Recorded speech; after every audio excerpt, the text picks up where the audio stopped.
Hi, it's Branko from Tutoring, just showing a video just demonstrating how an online session can work. So you may have some questions or feel a bit dubious about it.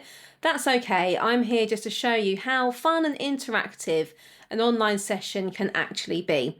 So let's get stuck in. So it may be that at the beginning of a session, I start off with a game, especially important for when starting out in those first few sessions as well, to sort of build those relationships and get to know each other a little bit better. And it's all very interactive in the way that I've got a dice here, and we can roll the dice, and your child will also be able to roll the dice as well. So I'll give them control of the screen. So I've rolled myself a 1 there. I'm going to move my counter to give myself 3 times 2, which equals 6. And we can continue playing that. It can get quite competitive.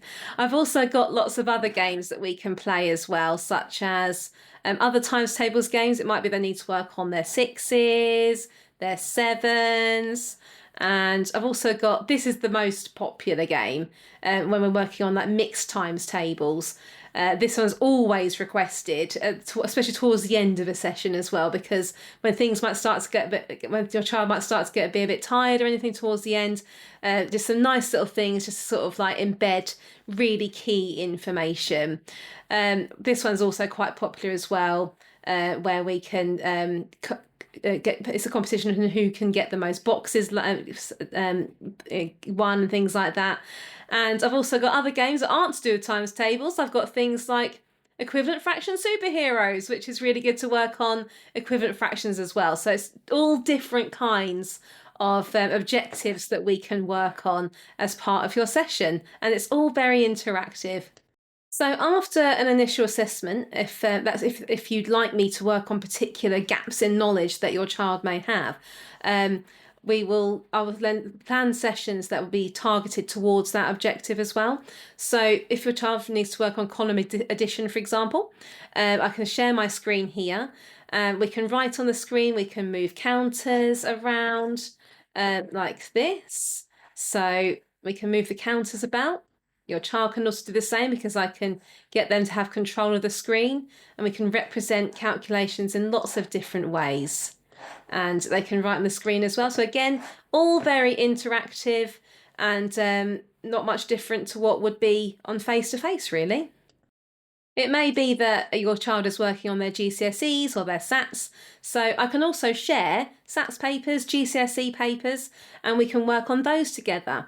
So this is an example of a GCSE foundation paper, non-calculator. So we've got here, write 38% as a decimal, so we can write that on the screen here, 0.38, okay?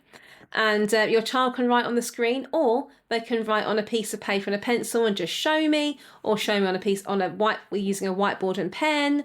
And if you really want to get quite technical, you can get one of those plug in and play writing pad devices as well. And here's an example of a SATs paper from last year, a reasoning paper that we can also work on as well. If your child needs a bit of extra support during the session, needs like a place value chart to support them with their place value, then we can use one of those. This also works really well for multiplying by 10, 100 and 1,000, and dividing by 10, 100 and 1,000. Especially when we're working decimal place numbers as well.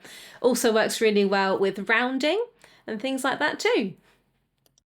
I also have a multiplication square, which we can use as part of the games that we're playing, or just during the lessons when we'll teach the objective part of it, which might also be helpful for them as well.